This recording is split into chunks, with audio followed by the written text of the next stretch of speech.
Hello and welcome to Chat Show. Well, my guest today hails from across the pond, and although a relatively new name to us Brits, in the US he's already enjoying chart success, and his debut album, Chariot, has already gone platinum. Currently over here touring, he's taken a break today to have a bit of a chinwag with Chat Show.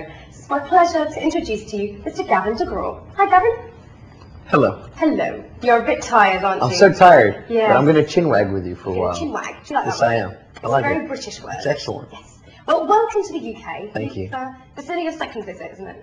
Second visit, yeah. I came here once about 2 months ago, and I spent 4 days sort of just running around. I never had a chance to see anything. All I saw was the backs of cars. You need to do the tourist thing. Yes, don't you? I do. With that in mind, Chat Show has brought you some gifts. Oh, all right. Now, just here, I have a plate of British delicacies, if I can pull this chair around. Here we are. Monsieur degraw, voilà les délicacies. Yes. Anglais. Ta-da! Wow, what is it? Now, that's a very interesting question. This is a Scotch egg. It's an interesting concept that us Brits came up with. Or should I say the Scots came up with? In fact, I don't actually know. Yes. And these surrounding it are pork scratchings. Now, you're not vegetarian, are you? No, I'm not. Okay. So, if you'd like to taste one. Okay. It's a crackling. I'm going to try a snack then. Very crunchy. You don't look convinced. It tastes good, but it feels like I'm chewing on a quarry. Yeah, oh, nice simile there. I like that. Yeah? You're very an articulate man, I can tell. Thank you. We'll get onto your songwriting and... What about the Scotch Scotch egg Now, the thing? Scotch egg. Let me explain. Got a knife? I think I might have had one of these before.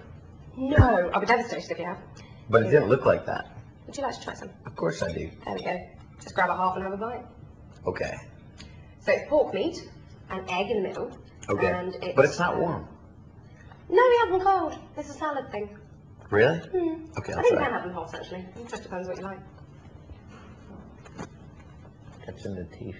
Yeah, that is a slight problem with it. Mm. What do you think? You know what, I'm going to leave them there for you to snack on throughout the interview. That's actually really good. You might acquire a bit of a taste for them. I think I'd like it better if it was hot, though. Oh, okay then. We'll try. Is that an American There's a thing? microwave in here. Maybe. I don't know. Think? Yeah, maybe. Now, you're hail from New York. Let's get back to Yes. Get back to you. And you've lived in Manhattan and Yes. lived in Manhattan. Now, Yes, but I you have. didn't grow up in the city itself, did you? No. I grew up. Country boy. Yeah, I grew up in the country. Yeah.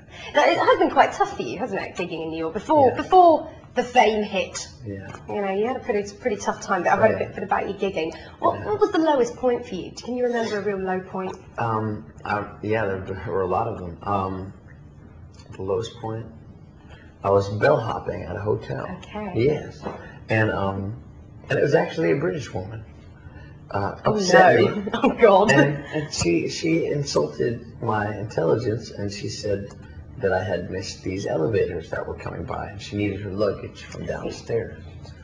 And I said, well, I'm waiting on the proper elevator because only particular elevators go downstairs. And she called me an idiot and whatever else. And her husband came over and started yelling at me. Oh no. And I was like, hey man, it's cool. I was like, I'll be right back with your stuff. So I went downstairs and I opened up their luggage and I began just ripping everything to pieces. You didn't? Yeah. And I like ripped all her clothes.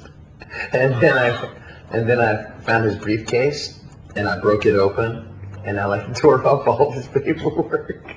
And I thought you were... And then I put it all back in. Oh really? Clever. Yeah. Not the idiot she was So I put everything back in. Yeah. And I gave it to another bellman. And I said, tell him I have to go to the bathroom and you're taking care of the rest. Yeah. And he said, all right, I'll do that. And that was my last day. Gavin! Here you go. And I thought you were such a nice boy. I am a nice boy. All these sordid details. But you know, when people are really terrible to you, they deserve terrible things to happen to them. Yes.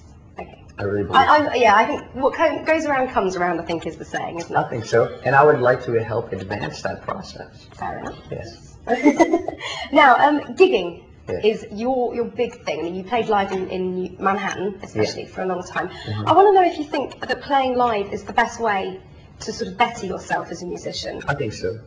I think that it's really, really important to expose yourself to audiences and perform for them material that you're writing, and to hone your skills as a singer or as a player, because you really get an honest answer out of the audiences Sure. when they don't know who you are. Are you worried that when you become more successful, audiences who will just have not just fans, because obviously fans are the most important people, but you know, you're not going to have that sort of criticism as easily accessible to you. Just see what I mean? In some ways, yes, I agree with you.